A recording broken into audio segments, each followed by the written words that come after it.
Hello students आज के session में हम लोग एनटी यूजीसी नेट जेआरएफ के इंग्लिश लिटरेचर के कुछ ऐसे मल्टीपल चॉइस क्वेश्चन डिस्कस करेंगे जो कि एग्जाम के पॉइंट ऑफ व्यू से बहुत इंपॉर्टेंट है। तो इन क्वेश्चंस को हम लोग डिटेल में डिस्कस करेंगे, साथ में और भी जो आपके लिए एग्जाम के पॉइंट ऑफ व्यू से और भी जो डिस्कशन है मैं करूंगा आपके साथ। तो अगर अभी तक आपने हमारे बीएसआई एकेडमी चैनल को सब्सक्राइब नहीं किया है तो subscribe the BSI academy channel, जिसके अंदर हम लोग एनटी यूजीसी नेट के पेपर 1 पेपर 2 से रिलेटेड काफ़ी सारे हम लोग कोर्सेज से रिलेटेड काफ़ी लेक्चर्स अपलोड करते हैं, साथ में और भी जो एग्जाम्स है उनकी प्रिपरेशन कराते हैं। तो हमारा NT UGC NET JRF SET का पेपर 1 एंड इंग्लिश लिटरेचर का course complete course module available है हमारी वेबसाइट पर www.bsiacademy.in, जिस पे हम लोगों ने वीडियो क्लासेस, प्रीवियस ईयर्स के paper, multiple choice question, theory lectures, practice sets available है जो कि लेटेस्ट पैटर्न पर है। तो इस कोर्स के अंदर आप हमसे व्हाट्सएप पे कांटेक्ट कर सकते हैं। हमारा व्हाट्सएप नंबर आपके स्क्रीन पर अवेलेबल है और अगर आप हमसे व्हाट्सएप पर कांटेक्ट करेंगे तो हमारे एग्जीक्यूटिव आपको इस कोर्स के बारे में डिटेल में आपको बता देंगे। इसी तरह से हमारे पेपर 1 का कंप्लीट कोर्स मॉड्यूल अवेलेबल है जो कि right now we are giving in a very heavy discount only 999 rupees में, जिसके अंदर मोर देन 500 से ज्यादा वीडियो क्लासेस है, प्रीवियस ईयर्स के पेपर हैं, एमसीक्यू है, theory lectures, practice set PDF available है जो कि लेटेस्ट पैटर्न पर है। तो इस कोर्सेज के अंदर आप हमारे व्हाट्सएप पे कॉन्टेक्ट कर सकते हैं हमारी, या फिर हमारी वेबसाइट पे जाकर विजिट कर सकते हैं। तो काफी सारे स्टूडेंट्स इंग्लिश लिटरेचर के सिलेबस के बारे में पूछा था। तो सिलेबस के ऊपर हम लोगों ने एक लेक्चर क्रिएट किया था जिसके अंदर हम लोगों ने जो कंप्लीट इसका जो इंग्लिश लिटरेचर का जो लेक्चर है वो मैंने बताया था। तो इसका जो लिंक है, सिलेबस का जो लिंक है वो मैंने वीडियो के डिस्क्रिप्शन में मेंशन कर दिया है, आप जाके उनको देख सकते हैं। इसी तरह से आज का जो सेशन है हम स्टार्ट करते हैं। लेट्स स्टार्ट अवर सेशन, जो कि इंग्लिश लिटरेचर के मल्टीपल चॉइस क्वेश्चन पर होगा। तो पहला क्वेश्चन हमारे सामने है, what was the title of the collection of short story published by James Joyce in 1914। अभी क्वेश्चन नंबर 1 के अंदर देखिए यहाँ पर शॉर्ट स्टोरीज के बारे में बात की जा रही है कि कौन सा ऐसा कलेक्शन है जो कि शॉर्ट स्टोरी पब्लिश की गई थी बाय द जेम्स जॉयस, यानी उनके जो राइटर है, ऑथर है वो जेम्स जॉयस है और शॉर्ट स्टोरी का कलेक्शन है वो, उसका टाइटल क्या है, उस बुक का नाम क्या है, यहाँ पे पूछा गया है। पहला ऑप्शन है डब्लिनर्स, लंडनर्स, न्यूयॉर्कर्स एंड बर्लिनर। मतलब एक तरह से ये सारे शहर के नाम हैं। डब्लिन से डब्लिनर बना है, लंदन से लंडनर बना है, न्यूयॉर्क से न्यूयॉर्कर एंड बर्लिन से बर्लिनर। अब देखिए यहाँ पर ये जो जेम्स जॉयस हैं, ये अगर इनके बारे में आप देखें तो जेम्स जॉयस के काफ़ी सारे नॉवेल्स हैं जो कि एग्जाम के पॉइंट ऑफ व्यू से इंपॉर्टेंट है, जिनको मैं अभी आपको थोड़ी देर बताऊंगा कि भाई कौन कौन से एग्जाम के पॉइंट ऑफ व्यू से इंपॉर्टेंट है। तो ये जेम्स जॉयस जो थे, रहने वाले जो थे आयरलैंड के थे। तो आयरलैंड बहुत फेमस कंट्री है, यूके के एक तरह से इंग्लैंड के नेबर में है। तो वहां पर एक जो उनका शॉर्ट स्टोरी का एक जो पूरा एक कलेक्शन पब्लिश किया गया था जेम्स जॉयस में, जो कि 1914 में है। उसको क्या कहते हैं जरा अभी आप देखिए। तो उसके पहले हम जो इसके इंपॉर्टेंट फैक्ट्स फिगर्स है वो जरा देख लेते हैं। तो Dubliners is a collection of 15 short stories by James Joyce which was published in 1914। तो डब्लिनर यानी डब्लिन एक वहां का एक सिटी है, बहुत इंपॉर्टेंट सिटी है डब्लिनर। तो डब्लिन से ये डब्लिनर बना है, याद रखिएगा। तो ये डब्लिन एक शहर का नाम है। तो डब्लिनर्स का मतलब है जो डब्लिन शहर में रहने वाले लोग हैं उनको यहाँ पर डब्लिनर से बताया गया है। तो डब्लिनर एक कलेक्शन है शॉर्ट स्टोरीज का जो कि पब्लिश किया गया था जेम्स जॉयस का 1914 के अंदर। ऑलमोस्ट 100 ईयर्स हो चुके हैं इसको। अब ये यहाँ पर जो एक तरह से जो ये इसमें जो शॉर्ट स्टोरीज का जो कंटेंट था, वहां के जो आयरिश पीपल थे, आयरलैंड के जो मिडिल क्लास फैमिली के जो लोग थे, this is all the stories are related to them only. So how these people live their life in that city. So it is just a depiction of Irish middle class family and it was published in 1914 and actually जो उस समय Dublin के 20th century, क्योंकि starting की बात है 1914 में publish हुआ था ये नॉवल। तो उस समय की जो स्टार्टिंग की जो एक डिकेड की जो लाइफ थी उनकी, उनके बारे में था। तो किस तरह से वहाँ का जो सोसाइटी है वो आपस में किस तरह से रह रहे हैं उनके बारे में था। जैसे हमारे यहाँ की सोसाइटी किस तरह से रह रही है, किस तरह की हम लोग आपस में डिस्कशन करते हैं, किस तरह के कम्युनिकेशंस होते हैं हम लोगों के बीच में। तो उसी तरह के आयरिश मिडिल क्लास फैमिली के लाइफ के बारे में था ये। तो उनकी शॉर्ट स्टोरीज थी। अब इसमें बहुत सारे ऐसे कैरेक्टर्स थे जो कि जेम्स जॉयस ने अपने बाद के नॉवेल्स में उनको रखा। जैसे काफ़ी सारे इनके जो डब्लिनर के काफ़ी सारे कैरेक्टर्स थे जो कि यूलिसिस में, जो कि जेम्स जॉयस के द्वारा जो पब्लिश किया गया बहुत इंपॉर्टेंट नॉवल है, जिसके बारे में भी आपको मैं बताऊंगा। तो many of the character in Dubliners later appear in more minor or major role in James Joyce's next novel, that is Ulysses, and this is a very important novel and a very famous renowned work of James Joyce, जो कि आज तक काफ़ी इसको बहुत से लोग इसको एक तरह सराहना करते हैं इसकी। तो it's very good book and if you have it please read that book. So there are so many books, there are so many novels also which was published by the James Joyce, and the other key work of James Joyce are A Portrait of the Artist as a Young Man. It is a novel which was published in 1916. Then Ulysses, which is also another novel by the James Joyce, which was published in 1922. Then Finnegan's Wake, which was actually ये जो है ये एक तरह का यहाँ पर वो लेटर वर्क में हुआ पब्लिश हुआ है। एक्चुअली में यहाँ पर 1912 आएगा, सो सॉरी फॉर दैट, यहाँ पे 212 नहीं, एक्चुअली में 1912 है ये। देन एग्जाइल्स प्ले 1918, तो यहाँ पे प्लीज इसको आप थोड़ा इसको माइनर जो मिस्टेक है, it is 1912, okay. And exiles जो कि प्ले है 1918 में पब्लिश हुआ था। So these are some of the another James Joyce work. A portrait of the artist as a young man in 1916, Ulysses novel which was published in 1922, Finnegan Wakes which was published in 1912, and Exile which was play which was published in 1918, okay। Then another question, so इसका जो answer है हमारा वो हमारा Dubliner है, तो please mark first as a correct answer, okay. तो please mark first as a correct answer. Next question, which novel did James Joyce call the English Ulysses? तो अपना मतलब एक तरह से जेम्स जॉयस ने किस नॉवल को इंग्लिश यूलिसिस के बारे में बोला था कि भाई ये इंग्लिश यूलिसिस की तरह है, मतलब एक तरह से Robinson Crusoe, Clarissa, Vanity Fair, Great Expectation. तो सबसे पहले तो इन चारों नॉवेल्स के बारे में जानना जरूरी है कि इनके ऑथर्स कौन है। तो जेम्स जॉयस ने इंग्लिश यूलिसिस किस नॉवल को बोला है ये बताना है हमको। तो इन नॉवेल्स के सबसे पहले ऑथर कौन कौन है जरा देख लेते हैं।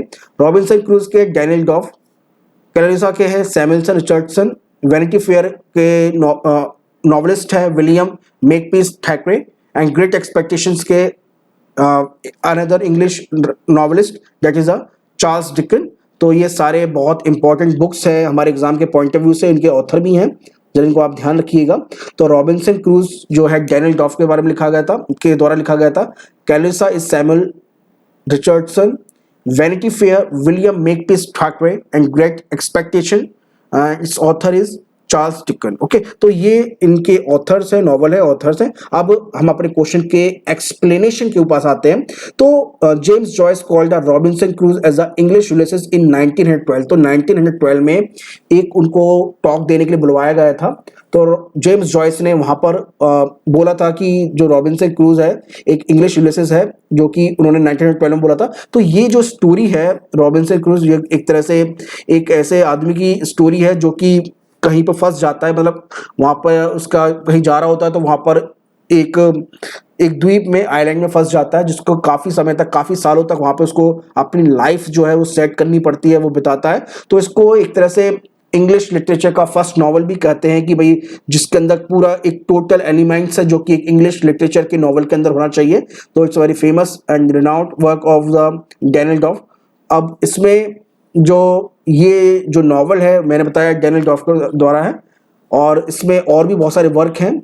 अब ये जो पब्लिश किया गया था 25 अप्रैल 1719 में पब्लिश किया गया था। ऑलमोस्ट 300 ईयर्स हो चुके हैं इसको पब्लिश हुए। तो it was first publish on 25 April 1719, that's why it's known as the James Joyce ने इसको इंग्लिश यूलिसिस के नाम से इसको बोला था। तो it credit as a marking the beginning of the realistic fiction as a literary genre. तो यहाँ पे मैंने बोला कि जैसे कि एक रियलिस्टिक फिक्शन को एक तरह से लिटरली फिक्शन का एक बहुत इंपॉर्टेंट नॉवल के अंदर रखा जाता है इसको, और इसको बोला जाता है कि यहाँ से ही इंग्लिश लिटरेचर के नॉवल की एक लिटरेचर की यहाँ से स्टार्टिंग हुई। तो please mark Robinson Crusoe as a correct answer. Next question, question number 3। Now यहाँ पे दो लिस्ट है, लिस्ट 1 एंड लिस्ट 2। यहाँ पर ये लिस्ट 1 है, ये लिस्ट 2 है। तो James Joyce, then T S. Eliot, life of Johnson, Lives of Poets. और यहाँ पर है Peter Ackroyd, James Boswell, Samuel Johnson, Richard Ellmann. तो यहाँ पर उनको हमें मैच कराना है। तो क्या मैच हो सकते हैं जरा देखेंगे। तो यहाँ पर उनको मैच से पहले इनके बारे में जरा देख लेते हैं कि भाई क्या है क्या नहीं है।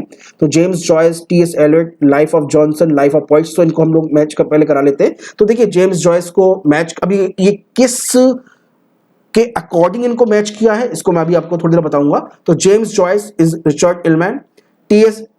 Elliott, Peter Ackroyd, Life of Johnson, James Boswell, Lives of Poets, Samuel Johnson. अब यहां पर ये जो लिस्ट वन में जो लोग हैं ये नॉवलिस्ट हैं, मतलब एक तरह से ये दो तो नॉवलिस्ट हैं, और ये life of Johnson, life of poets जो है ये दो बुक्स हैं, बहुत इंपॉर्टेंट है। अब यहाँ पर इनके जो है ये एक तरह से, और इनकी जो बायोग्राफी जो है इन्होंने लिखी हुई है, तो जरा हम देख लेते हैं पहले एक एक करके। इनके जो ये जो रिचर्ड इलमैन है, पीटर एकॉर्ड है, जेम्स बॉसवेल है, सैमुअल जॉनसन है, इन्होंने क्या क्या वर्क किया है। तो सबसे पहले हम आते हैं रिचर्ड इलमैन के पास।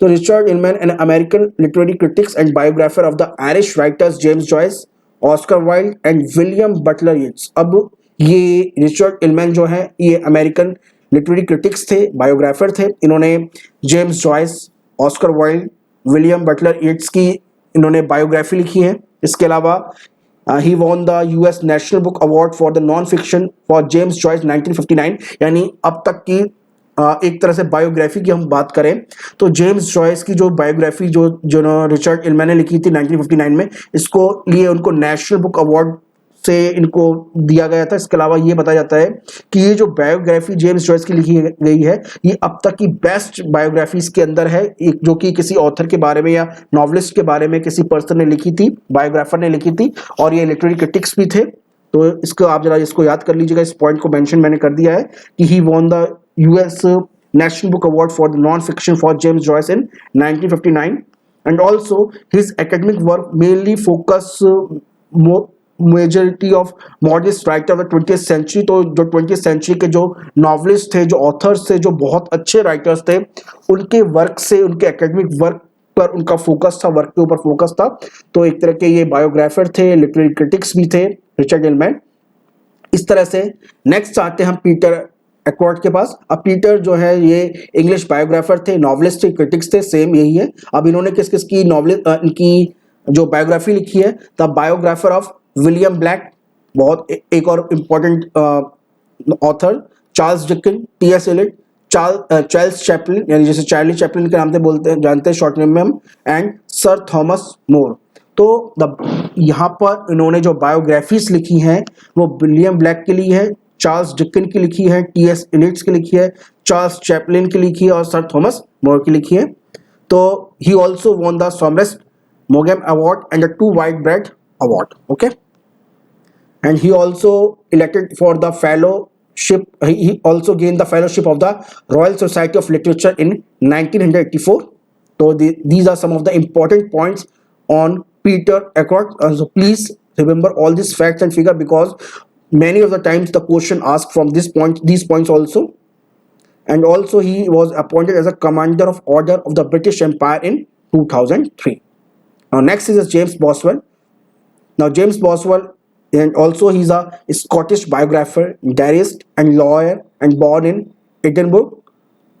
He is best known for his biography of the English writer Samuel Johnson. तो सैमुअल जॉनसन के लिए बड़े फेमस है क्योंकि इन्होंने उनकी बायोग्राफी लिखी थी, इसलिए इनकी बुक जो थी लाइफ ऑफ जॉनसन के नाम से फेमस है। तो his best known biography of the English writer is Samuel Johnson. Greatest biography written in English language, ये बताते हैं कि अभी तक की जो सबसे बेस्ट बायोग्राफी जो लिखी गई है इंग्लिश लैंग्वेज में वो सैमुअल जॉनसन की लिखी है, जिसको जेम्स बॉसवेल ने लिखा है। देन नेक्स्ट है सैमुअल जॉनसन। अब इन्हीं की बायोग्राफी अभी थोड़ी देर पहले लिखी थी, मतलब बताया था, जैसे मैंने बताया जेम्स बॉसवेल ने लिखी थी यहाँ पर। अब इसी में सैमुअल जॉनसन का भी वर्क है। तो Samuel Johnson, an English poet, writer, playwright, essayist, moralist, literary critics, biographer, editor, and lexicographer. So many credits to this person, that is a Samuel Johnson. अब इन्होंने he produce so much work on English literature and English poetry, so the produce the massive and influential lives of the most prominent English poets. तो इन्होंने जो important English poets थे उनकी life के बारे में बहुत इंपॉर्टेंट वर्क इन्होंने लिखा है, पब्लिश किया था, तो इसलिए लाइफ ऑफ द पोइट्स इनके नाम से फेमस है। अ collection of biographies and evaluations of 17th and 18th century poets. He also written so many things. So इस केस में जो जेम्स जॉयस के बारे में इन सबकी जो मैच द फॉलोइंग है, तो फर्स्ट का 4 हो जाएगा, तो यहाँ पर सेकंड जो है वो करेक्ट आंसर है हमारा। ठीक है, तो ये मैंने सब मैच करा दिए हैं आपके लिए, तो इसको आप इसको एक बार पढ़ लीजिएगा, एक बार फिर से ध्यान में रख के इसको देख लीजिएगा। Question number 4, who among the following dismissed Ulysses as a misfire, यानी किस नॉवल एक यूलिसिस को एज अ मिसफायर, जो कि एक तरह से वहां पे इसको एकदम रिजेक्ट कर दिया था, किस ने किया है? Virginia Woolf, Wyndham Lewis, E.M. Forster, D.H. Lawrence. तो इनमें से किसने यूलिसिस को बारे में इतना गलत बोला? ये मैं गलत नहीं बोलूंगा कि अ मिसफायर, मतलब एक तरह से टोटली एक तरह से बोला जाए कि अनवांटेड बुक, ऐसा बोला है मिसफायर। तो वर्जीनिया वुल्फ ने dismiss Ulysses as a misfire, यानी उन्होंने इसको एज अ कंप्लीटली रिजेक्ट कर दिया यूलिसिस को, जो कि जेम्स जॉयस के बारे में जेम्स जॉयस ने लिखी थी। तो Virginia Woolf another novelist of 20th century, it show the rivalry between the Virginia Woolf and James Joyce. तो ये जो मिसफायर जो इन्होंने कमेंट मेंशन किया है, तो वर्जीनिया वुल्फ और जेम्स जॉयस के की एक तरह से रिवलरी को शो करता है, उनकी के बीच में किस तरह से इस तरह का वर्क था। तो Virginia Woolf was contemporary of James Joyce. Definitely देखिए, जब एक दूसरे के जब कॉम्पिटिटर होते हैं, कंटेम्पररी होते हैं, तो अभी इस तरह के मतलब कमेंट्स आते हैं। ऑब्वियस बात है कि हम भी लोग कहीं भी जब एक दूसरे के कॉम्पिटिटर होते हैं तभी इस तरह के कमेंट्स को हम लोग मेंशन करते हैं। अदरवाइज अगर एक दूसरे से पहले आसपास पैदा मतलब काफी समय अगर उनका वर्क का गैप होता तो एक दूसरे के बारे में इस तरह से नहीं बोलते डेफिनेटली। तो इसका जो करेक्ट आंसर है अगेन फर्स्ट है, Virginia wolf is a correct answer. Next question, question 5, 2 list है, लिस्ट 1 लिस्ट 2। लिस्ट 1 में नॉवेल्स दे रखे हैं, लिस्ट 2 में कैरेक्टर्स दे रखे हैं नॉवेल्स के। तो यूलिसिस लिस्ट 1 में A Passage to India, To the Lighthouse, Women in love.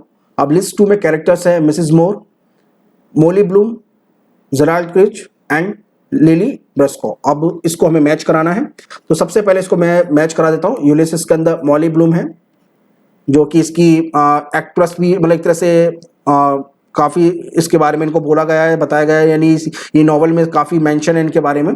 Passage to India, Mrs मोर, जो कि इंग्लिश लेडी हैं जो कि इंग्लैंड से इंडिया में आती हैं। To the Lighthouse, Lily Briscoe and Women in Love, Gerald Crich. अब इसके में जो ये नॉवेल्स हैं, इनके जो ऑथर हैं या नॉवलिस्ट हैं कौन कौन है? पहला है यूलिसिस का James Joyce, passage to India E.M. Forster, to the lighthouse Virginia Woolf, women in love D.H. Lawrence. तो ये इनके मैच द फॉलोइंग के साथ साथ मैंने इनके नॉवेलिस्ट के और ऑथर्स के नाम भी आपको मेंशन कर दिए हैं, इसको आप प्लीज इसको ध्यान में रखिएगा।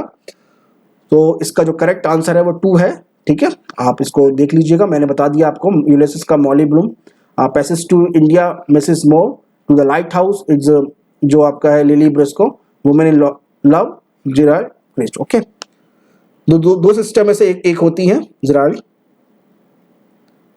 So student, this is all about today's session, and if you really like it, please like the video also if you think that, and if you have any question you can comment us, I will definitely reply you, and if you have any question regarding your preparation point of view also, you can also share with us.